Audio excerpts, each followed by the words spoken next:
Meus irmãos, nós temos estudado Josué, e hoje nós vamos chegar no final desse livro, Josué no capítulo 23 e o 24. Nós vamos estar vendo esse finalzinho desse livro tão interessante, um livro desafiador, para mim pelo menos tem sido muito desafiador, porque Josué não é só um livro que narra sobre a conquista da terra, não é só um livro que conta sobre a história do povo de Israel, a maneira como Deus conduziu o povo até a terra de Canaã, as batalhas que o povo enfrentou, mas também é um livro que tratou sobre muitas áreas da nossa vida, quer seja pecado, quer seja o nosso foco, quer seja a maneira como nós encaramos as batalhas que Deus tem nos dado.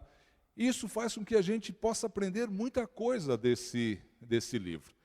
E eu confesso, eu falo para vocês, já tenho falado isso algumas vezes, eu gosto de pegar um livro e estar estudando ele na sequência, porque a gente percebe que o agir de Deus na vida do povo dele, eu creio que o agir de Deus na nossa vida, funciona da mesma forma. Deus, ele começa a trabalhar na nossa vida, ele começa a trabalhar na nossa história, de formas que muitas vezes nós não entendemos a princípio. Com situações, com provações, com lutas, que por muitas e muitas vezes nós passamos um bom tempo da nossa vida ou da nossa existência perguntando, mas Deus, mas por que isso? Mas Deus tem um propósito, Deus tem um plano para nós. Da mesma forma como Ele tinha um plano para o povo de Israel e conduziu aquele povo durante todo esse tempo, não só no deserto, não só no livramento lá do Egito, mas também na conquista da terra e tudo aquilo que aconteceu, porque Ele tinha um plano para aquele povo. E nós chegamos então no finalzinho desse livro, no capítulo 23 e o 24, onde a gente vê então a despedida de Josué ao povo. Josué já idoso, já com uma certa idade, já cansado, ele reúne então esse povo, os líderes ali do povo, e dá as últimas instruções para aquele povo. Coloca ainda diante daquele povo alguns desafios e então encerra basicamente a história, o livro de Josué. Não a história do povo, e a gente vai perceber isso um pouquinho mais para frente, em Juízes, quando a gente vê aquilo que o povo fez ou deixou de fazer. Mas Josué, no capítulo 23, a primeira parte ali desse texto, a gente consegue perceber ali na fala de Josué ao povo, a maneira como ele encara, como ele vê aquilo que Deus havia feito com o povo de Israel. E tem um verso especificamente que chama muita atenção para isso. A partir do verso 1 até o verso 11 diz o seguinte: passado muito tempo, depois que o Senhor concedeu a Israel descanso de todos os inimigos ao redor, Josué, agora velho, de idade muito avançada, convocou todo Israel com as autoridades, os líderes, os juízes e os oficiais, e lhes disse: estou velho, com idade muito avançada. Vocês mesmos viram tudo que o Senhor, o seu Deus, fez com todas essas nações por amor a vocês. Foi o Senhor, o seu Deus, que lutou por vocês. Lembre-se de que eu reparti por herança para as tribos de vocês toda a terra das nações, tanto as que ainda restam como as que conquistei entre o Jordão e o Mar Grande a oeste. O Senhor, o seu Deus, as expulsará da presença de vocês. Ele as empurrará de diante de vocês e vocês se apossarão da terra delas, como o Senhor lhes prometeu. Façam todo o esforço para obedecer e cumprir tudo o que está escrito no livro da lei de Moisés, sem se desviar nem para a direita nem para a esquerda. Não se associem com essas nações que restam no meio de vocês. Não invoquem os nomes dos seus deuses, nem jurem por eles. Não lhes prestem culto, nem se inclinem perante eles, mas apeguem-se somente ao Senhor, o seu Deus, como fizeram até hoje. O Senhor expulsou de diante de vocês nações grandes e poderosas, e até hoje ninguém conseguiu resistir a vocês. Um só de vocês faz fugir 1000, pois o Senhor, o seu Deus, luta por vocês, conforme prometeu. Por isso, dediquem-se com zelo a amar o Senhor, o seu Deus. A gente percebe Josué falando ali para aquela nação, olha, o Senhor Deus deu essa terra para vocês por amor a vocês. E eu fiquei pensando nisso daí, eu falei, cara, mas que interessante perceber que Deus deu ao povo de Israel uma terra que ele havia prometido lá atrás, porque ele amava aquele povo que ele havia escolhido. O Senhor dá ao povo de Israel uma terra que manava leite e mel, uma terra linda, uma terra que tudo crescia, produzia, simplesmente porque ele escolheu aquele povo para amar. Ele poderia ter dado aquela terra a qualquer outro povo, ou simplesmente poderia só ter dito para Israel, olha, eu vou abençoar a terra onde vocês estão. Mas ele falou, não, eu quero dar para vocês um pedaço de terra especial. Eu quero levar vocês para um lugar muito especial, que eu quero preparar e eu preparei para que vocês ficassem lá. E quando eu penso nisso, quando a gente olha isso, Josué dizendo lá no verso 23, no verso 3 do capítulo 23, que o Senhor tinha feito tudo aquilo por amor e que era o Senhor quem havia lutado por eles, eu fico pensando na nossa vida. Será que a gente também consegue ter essa ideia, ter esse vislumbre de que as coisas que Deus tem dado para cada um de nós, Ele tem feito isso porque Ele nos ama? E às vezes eu fiquei comparando aquilo que o povo de Israel passou e com a minha vida, e eu confesso que Deus me deu essa oportunidade de ver isso bem de perto nessas 2 semanas, nessa semana que eu fiquei de molho. Quando eu voltei do médico, na quarta-feira passada, que a médica olhou minha perna, fez o exame e falou, olha, você está com trombose, está bem complicadinho o negócio, você pode escolher ficar internado para tomar o remédio, ou você vai para sua casa e toma o remédio na sua casa, mas você tem que ficar de repouso. Você não pode andar porque você pode desprender um coágulo e ter uma embolia, e eu já sei bem o que é isso, que eu já tive isso, então eu não queria passar por isso de novo. E eu confesso que foi algo que, na hora, foi um baque meio grande. Eu falei, Deus, não podia ter acontecido isso no dia 1º, dia 2 de dezembro. Por que tinha que acontecer agora, bem faltando 20 dias, um mês para a feira de Natal, um tempo onde está todo mundo correndo, tanta coisa para ser resolvida e agora fica doente. Na sexta-feira à noite, o Hartman estava no aeroporto, no Canadá, e ele me mandou uma mensagem. Ele falou, olha, deve estar sendo difícil para você ficar quieto quando tem tanta coisa acontecendo por causa da feira. Mas Deus tem um plano nisso tudo.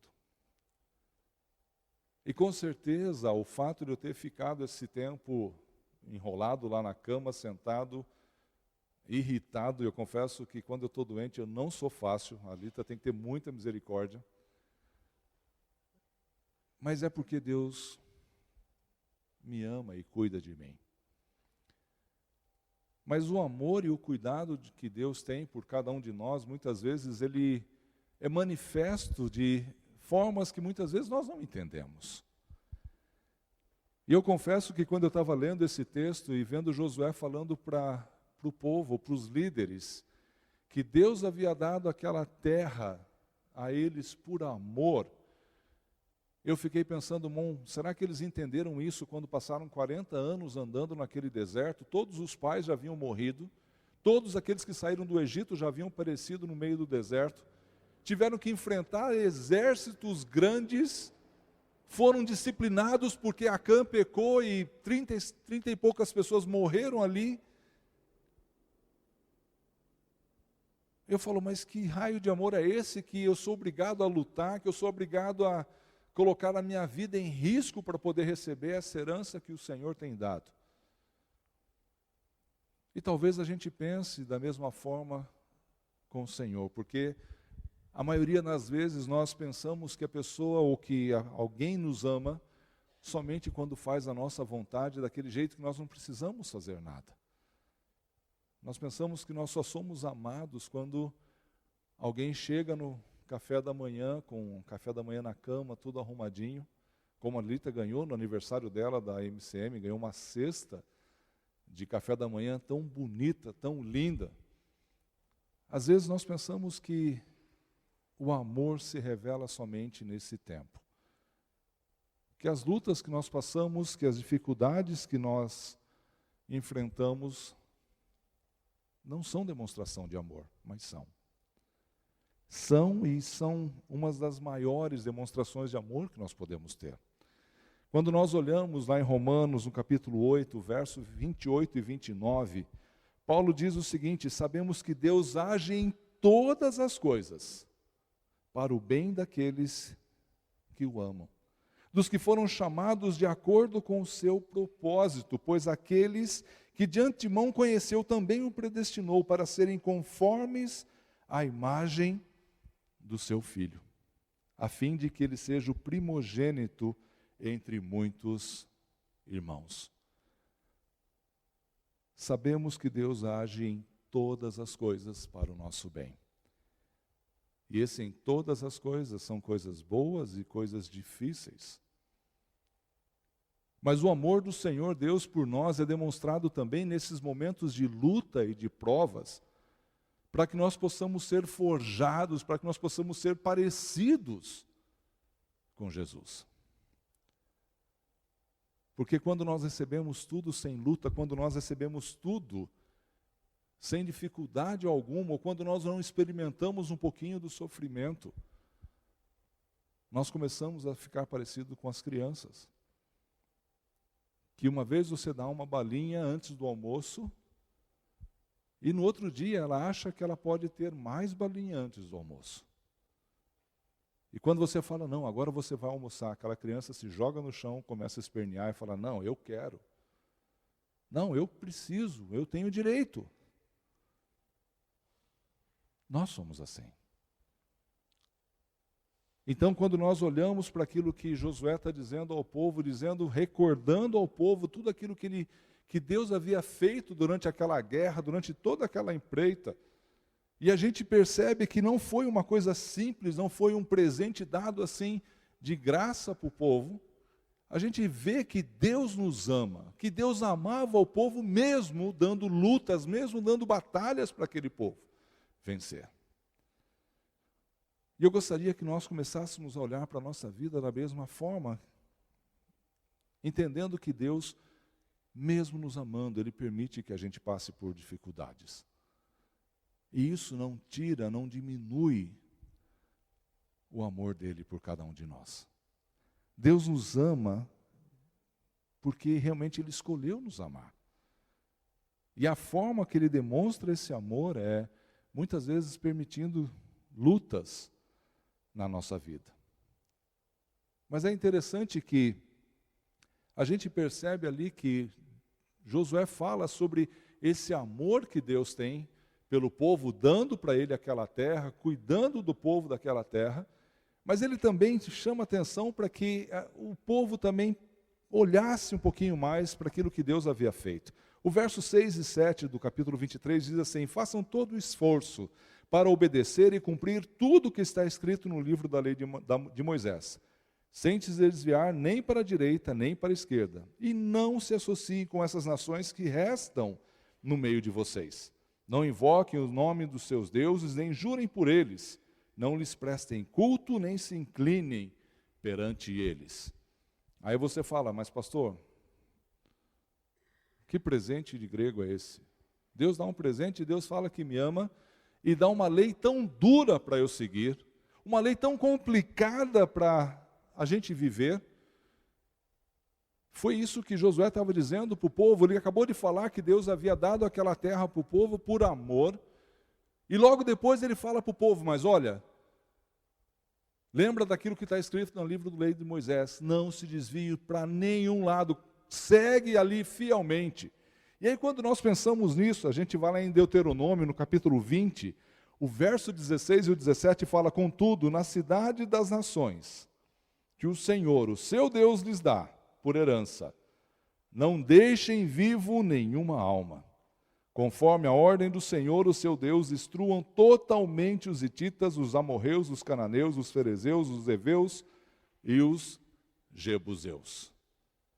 Pastor, que lei dura. Que lei complicada é essa? Como que Deus pode mostrar amor falando que a gente deveria destruir totalmente aquelas nações? E quando ele fala destruir, é destruir mesmo. Não era para ficar vivo a nenhuma criança, nenhuma mulher, nenhum homem, nada, era para acabar com tudo.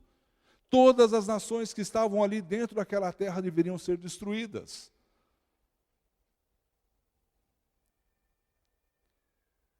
Mas é tão complicado, o Senhor fala que Deus nos ama.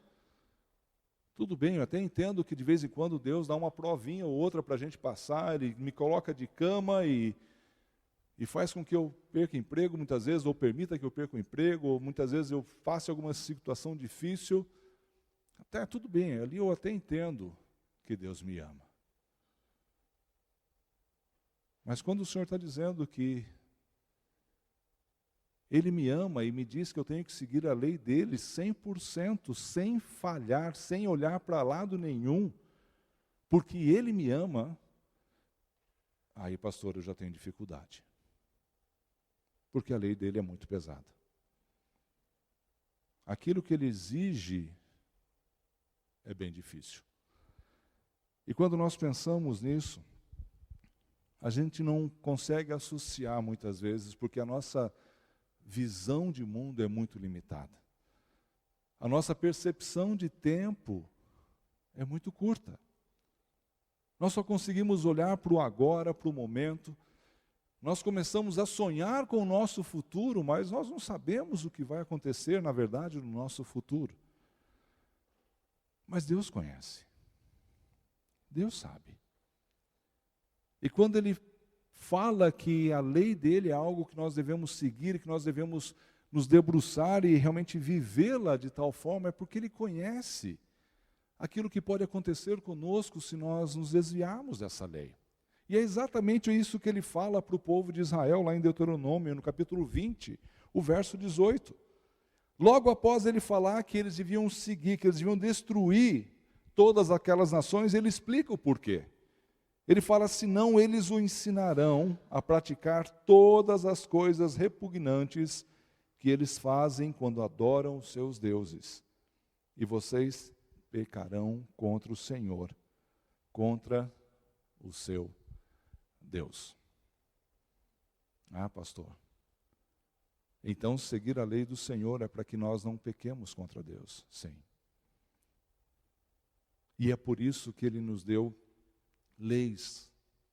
É por isso que Ele nos deu o padrão moral, é por isso que Ele nos deu uma vida de devoção a Ele, uma vida que exige de nós responsabilidade, exige de nós força para poder seguirmos, exige de nós abrir mão da nossa vida, porque Ele nos ama.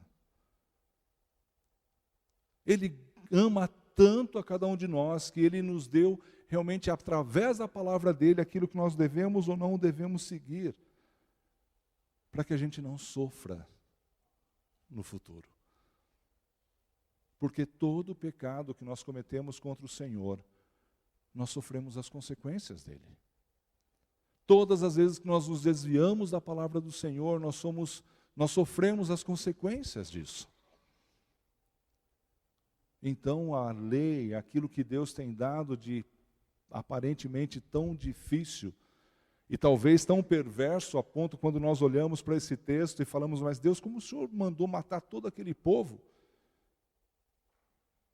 É porque Deus sabia que o coração do povo, se não fizesse isso, se não se afastasse, se não olhasse, se não exterminasse aquelas nações, iria se corromper. E é exatamente isso que nós vemos quando nós lemos Juízes. Algumas daquelas nações que estavam ali ainda, que Josué não havia tirado, que era para que as tribos fossem lá e expulsassem aquelas nações, como Caleb falou para Josué, me permita lá o Monte Hebron, que eu vou lá e eu vou acabar com o povo, eu vou expulsar de lá o povo. Alguns chegaram e, não, eu não preciso fazer isso, eu vou fazê-los de escravo, eu não vou expulsá-los daqui.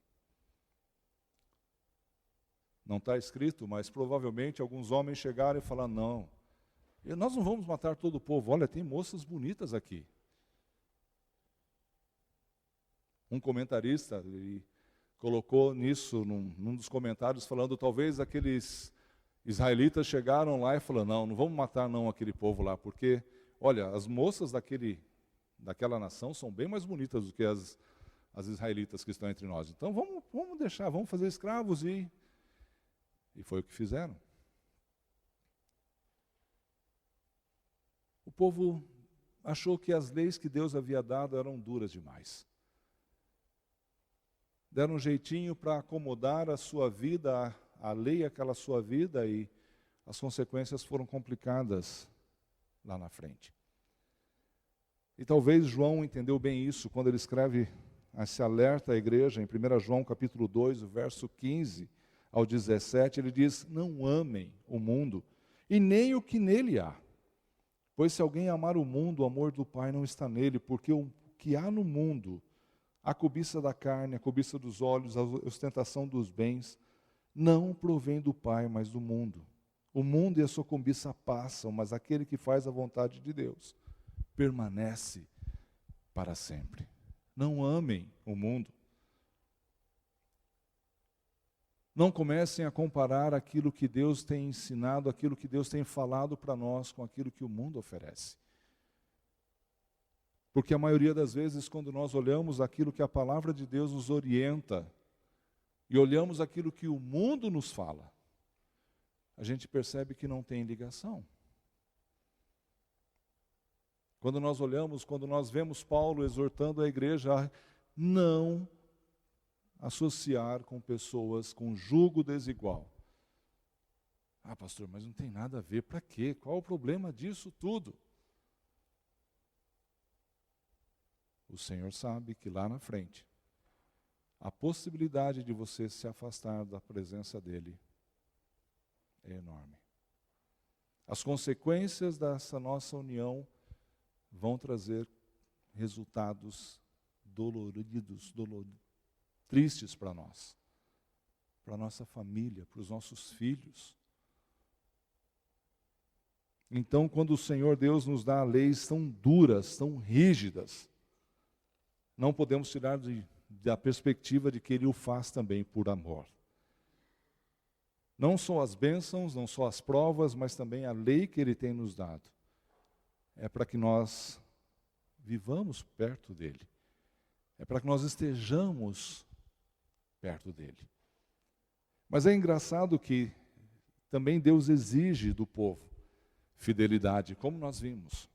O Senhor Deus, Ele fala para o povo, Ele exige que aqueles que querem receber essas bênçãos, que querem realmente fazer parte dessa família, também o façam com o coração 100% perto dEle. Porque como nós vimos anteriormente, quando a gente começa a olhar as exigências que Deus faz para nós, algumas vezes nós começamos mas será que eu estou pronto para isso tudo? Eu sempre me lembro quando eu era mais novo. A minha avó era mais ou menos desse tamanho assim. Ela era pequenininha, ela tinha um cabelo que ia bem para baixo da cintura e eu só conseguia ver o cabelo dela de manhã quando ela estava penteando, e ela fazia uns grampos de arame, e ela enrolava, fazia uma trança e fazia um coque, e a vida toda dela ela tinha aquele coque. Mas chegava domingo de manhã, a gente morava no sítio e ela tinha que ir para a igreja. Ela acordava bem cedinho, bem de madrugada, ia lá para o mangueirão onde estavam as vacas, amarrava todas as vacas, ordenhava todas as vacas, tratava de todas as galinhas, fazia tudo aquilo lá, fazia o café da manhã, tentava convencer o meu avô, que não era crente, a pegar o animal para arriar a charrete, para levar para a escola dominical, para o culto, que era na cidade. E era uma luta para ela convencer meu avô para fazer isso. Mas ela fazia isso todo domingo com a mesma insistência, com a mesma persistência, com o mesmo ânimo. Podia estar chovendo, podia estar frio, podia estar calor, não importava. Ela fazia isso com toda a vontade que ela tinha. Porque o coração dela estava lá. A intenção dela de servir ao Senhor fazia com que ela fosse fiel e que ela tivesse esse ímpeto de enfrentar todas as situações para conseguir isso.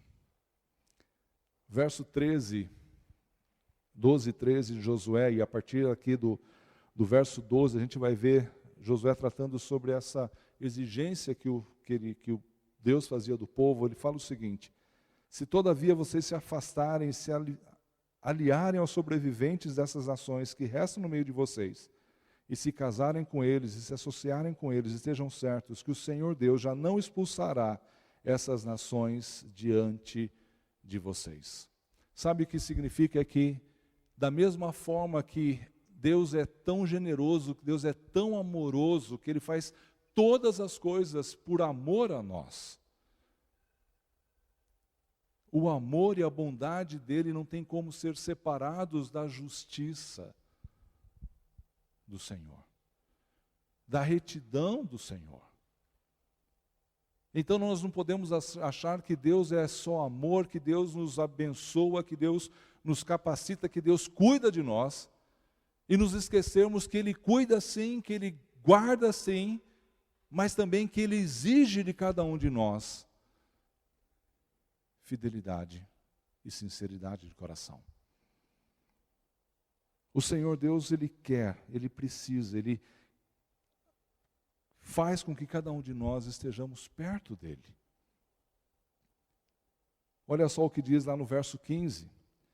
Mas assim como cada uma das boas promessas do Senhor, do seu Deus, se cumpriu, também o Senhor fará cumprir-se em vocês todo o mal, aliás, com que os ameaçou, até eliminá-los dessa boa terra que Ele lhes deu. A mesma terra que o Senhor Deus havia prometido e deu ao povo. Ele fala: se vocês forem fiéis, se vocês se afastarem da minha presença, se vocês se afastarem da minha lei, eu também vou tirar de vocês tudo aquilo que vocês receberam. É a justiça de Deus. Ele é amor, mas também é justiça. Ele é amor e também exige de nós fidelidade, exige de nós responsabilidade, exige de nós um coração que realmente é entregue para Ele. Jesus, lá em Paulo, escrevendo a Timóteo, no capítulo 2, capítulo 3, perdão. 2 Timóteo, capítulo 3, verso 14 ao 17, fala: quanto a você, porém, permaneça nas coisas que aprendeu e das quais tem convicção. Pois você sabe de quem o aprendeu, e porque desde criança você conhece as sagradas letras, que são capazes de torná-lo sábio para a salvação mediante a fé em Cristo Jesus. Toda a Escritura é inspirada por Deus e útil para o ensino, para a repreensão, para a correção e para a instrução na justiça, para que o homem de Deus seja apto e plenamente preparado para toda a boa obra. Então, quando nós olhamos para a palavra do Senhor e para todas as exigências que essa palavra faz, é sim porque é o Deus santo, justo, que nos ama, mas exige de nós que nós obedecemos a Ele, que nós realmente nos entregamos, ou nos entreguemos a Ele, para que Ele seja glorificado através da sua vida e da minha vida. Então, se nós olhamos para isso, se nós entendemos que, sim, Deus Ele é amor, Deus é justiça, a gente percebe aquilo que Josué fala a partir do capítulo 24. Se nós olharmos e lermos, nós não vamos ler todo aqui o capítulo 24, que ele está até o 13º versículo, basicamente. Ele está recordando tudo aquilo que Deus havia feito desde do pai de Abraão até aquele momento onde o povo estava. Ele havia colocado todos os grandes eventos que o povo havia passado. E aí chega no verso 14, ele faz uma exortação muito forte aqueles líderes. Ele fala então agora, temam o Senhor e sirvam-no com integridade e fidelidade. Joguem fora os deuses que os seus antepassados adoraram além do Eufrates no Egito e sirvam o Senhor. Não importa, não adianta eu saber que Deus me ama, não adianta eu saber que Deus é justo, só isso não passa de informação se eu não for confrontado a tomar uma posição em relação a isso. Se eu não for incomodado no sentido de olhar para a minha vida e enxergar tudo aquilo que Deus já fez na minha vida até agora, e a maneira como eu estou vivendo conforme a minha perspectiva em relação à palavra dele, e falar, Deus, será que eu estou certo? Será que eu tenho vivido conforme a sua presença exige?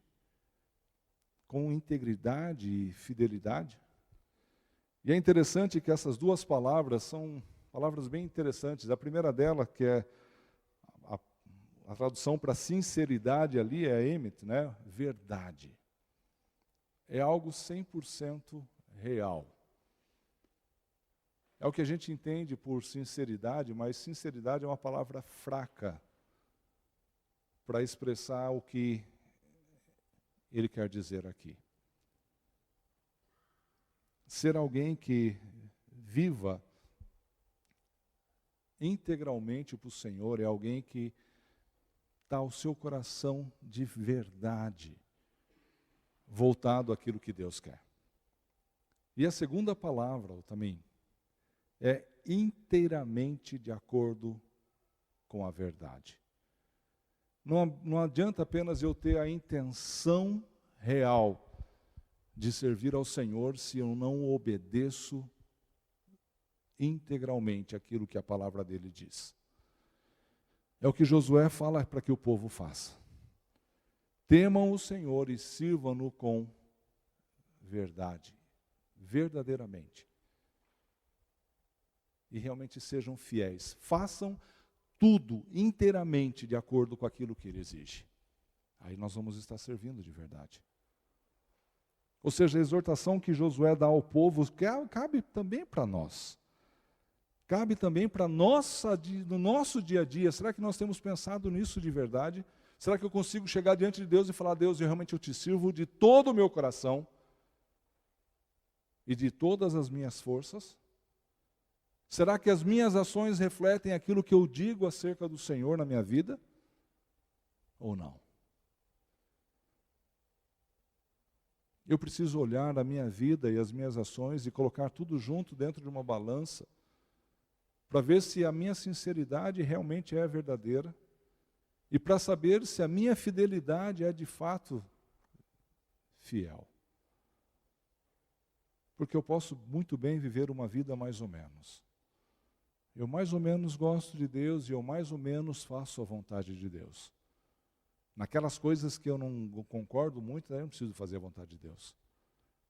Mas nas coisas que eu gosto, aí sim Deus é o meu juiz. Deus é o meu protetor. Será que nós fazemos isso? No Mateus capítulo 7, verso 21 a 23, a palavra do Senhor Jesus é tão dura. Ele fala que nem todo aquele que me diz Senhor, Senhor entrará no reino dos céus, mas apenas aquele que faz a vontade do meu Pai, que estás nos céus.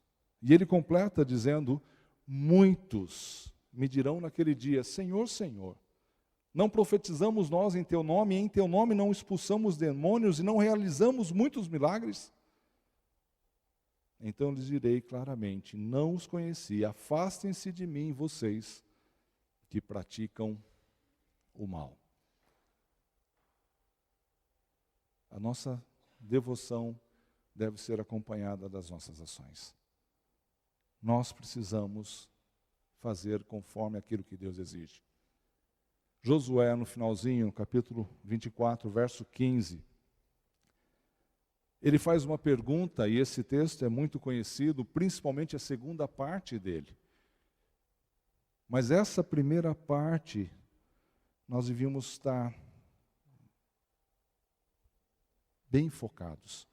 Josué fala: se porém não lhes agrada servir ao Senhor, escolham hoje a quem irão servir. Se aos deuses que os seus pais, seus antepassados serviram além do Eufrates, ou aos deuses dos amorreus em cuja terra vocês estão servindo, estão morando, estão habitando. Josué faz uma pergunta forte para o povo. Se não agrada servir ao Senhor, escolha. Faz uma escolha, faz uma autoanálise. Não, realmente eu quero servir ao Senhor e eu quero fazê-lo verdadeiramente. Ou não. Eu não quero fazer isso. E aí, por último, Josué, no verso 23 e o verso 24, ele mostra as ações que o povo devia fazer. Disse Josué: então, joguem fora os deuses estrangeiros que estão com vocês e voltem-se de coração para o Senhor, o Deus de Israel. E o povo disse a Josué: serviremos o Senhor, o nosso Deus, e lhe obedeceremos. Josué fala para que o povo jogasse fora os deuses. Se nós entendermos que o Senhor Deus nos ama, que Ele tem cuidado, que Ele tem, mesmo nas lutas, tem feito tudo aquilo para que nós estivéssemos mais perto dEle.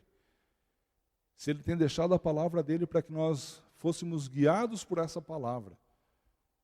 Se Ele tem exigido de nós a fidelidade, nós precisamos realmente tomar algumas posições, decisões e algumas ações em nossas vidas. Uma delas é abandonar aquilo que nós fazíamos no passado. Joguem fora os deuses. E voltem-se de todo o coração para o Senhor. Abandona o passado e busque o Senhor com o coração inteiro. Faça isso. Aí sim, a gente pode dizer, como diz o final da frase: serviremos o Senhor nosso Deus, e lhe obedeceremos. Servir ao Senhor é cultuá-lo, é adorá-lo, mas nós não podemos fazer isso se não o obedecermos. O Senhor é amoroso, mas é um Deus de justiça. O livro de Josué foi escrito para que nós pudéssemos conhecer a forma como Deus guiou o povo e a maneira como Ele conduziu aquele povo desde o deserto até a conquista daquela nação. Josué envelheceu, foi para perto do Senhor. E algum tempo depois, esse mesmo povo que falou que iria obedecer ao Senhor, falhou. E foram levados novamente em escravidão. Foram tirados da terra que Deus havia dado para eles. E é interessante, quando nós olhamos um pouquinho antes, no verso 19, Josué fala assim: vocês não têm condições de servir ao Senhor, pois Ele é um Deus santo. Josué conhecia o coração do povo. Josué sabia que aquele povo não estava 100% entregue ao Senhor. Ainda haviam deuses nas suas tendas. Ainda eles estavam vivendo com os costumes do Egito. Eles ainda amavam as facilidades que eles experimentaram um dia. Assim como nós fazemos. Mas é hora de nós olharmos e nós avaliarmos a nós mesmos. E realmente buscarmos viver por Senhor e em santidade de vida. Esse texto é muito duro, foi muito duro para a minha vida. Porque eu tenho falhado. Porque muitas e muitas vezes eu tenho deixado de fazer aquilo que é da vontade de Deus, para fazer a minha própria vontade. Para fazer aquilo que agrada ao meu coração, não ao coração do Senhor. Mas Deus é amoroso, Ele nos permite voltarmos para Ele. Da mesma forma como esse povo que foi tirado de lá, foi escravizado, e o Senhor prometeu que se eles se arrependessem, se eles buscassem novamente o Senhor, Deus restauraria aquele povo. Nós temos a mesma possibilidade. Nós precisamos realmente olhar e analisar a nossa vida, e se nós estamos em pecado contra o Senhor, ainda há tempo de restauração. Ainda é tempo de voltar ao Senhor e pedir que realmente Ele nos ajude a entender e a viver para Ele. Nós precisamos ter uma vida verdadeira diante de Deus. Não adianta nós virmos todo domingo ao culto, se o nosso coração não está aqui, porque Deus conhece o nosso coração. Não adianta nós abaixarmos a nossa cabeça todo dia para orar e recitarmos um monte de coisas que nós já falamos há tantos e tantos anos, porque Deus conhece as palavras da nossa boca. Nós precisamos de verdade ser confrontados com aquilo que nós falamos e com aquilo que nós vivemos, a forma como nós vivemos. E avaliarmos se realmente nós estamos perto do Senhor, se nós o servimos de todo o coração. Vamos orar. Pai, nós te agradecemos, Senhor. Nós te louvamos, ó Deus, porque a tua palavra, Pai, nos incomoda tanto, Senhor, e nos faz, ó Deus, ver, ó Pai, quão pecadores nós somos e quão distantes estamos, ó Deus, muitas vezes, ó Pai, de fazer a tua vontade e de agradar, ó Deus, ao Senhor, ó Pai, com as nossas vidas. Mas, ó Deus, obrigado, porque o Senhor não é um Deus rancoroso, ó Pai, que mesmo sendo justo, o teu amor, ó Deus, nos alcança e perdoa, ó Pai, os nossos pecados, Senhor. Ó Pai, nós estamos aqui, ó Deus, diante da tua palavra e diante da tua presença, Senhor. Conscientes, ó Pai, que somos pecadores e que estamos falhando em muitas áreas das nossas vidas, ó Deus. Mas, ó Deus, nós estamos também, ó Deus, pedindo, Senhor, que o Senhor tenha compaixão de nós, misericórdia, ó Deus, de nós e nos ajude, Senhor, a buscarmos o Senhor, ó Deus, e a servi-lo, ó Pai, com integridade e fidelidade, Senhor. Nos faz ver, ó Deus, a tua presença, Pai, nos faz entender, ó Deus, o teu chamado para cada um de nós. E nos ajude, Senhor, a nos livrarmos, ó Deus, daquilo que muitas vezes, ó Pai, nos amarra, ó Deus, para não buscarmos o Senhor. Que a tua presença, ó Pai, seja tão forte em nosso meio. Que possamos nos apoiar mutuamente, ó Deus, para sermos, ó Deus, discípulos melhores de Jesus. Que o Senhor nos ensine, ó Pai, e compartilhe, ó Deus, conosco desse amor, ó Pai, dessa compaixão, ó Deus, que o Senhor tem por cada um de nós. Para que o façamos também, ó Deus, com aqueles que estão ao nosso redor, ó Pai, e precisam, ó Deus, ouvir do Senhor. E entender, ó Deus, esse amor tão grande que o Senhor tem por cada um de nós. Obrigado, ó Pai, por esse tempo, Senhor, e obrigado pela tua palavra. Que o Senhor fale ao nosso coração, é o que eu peço em nome de Jesus. Amém.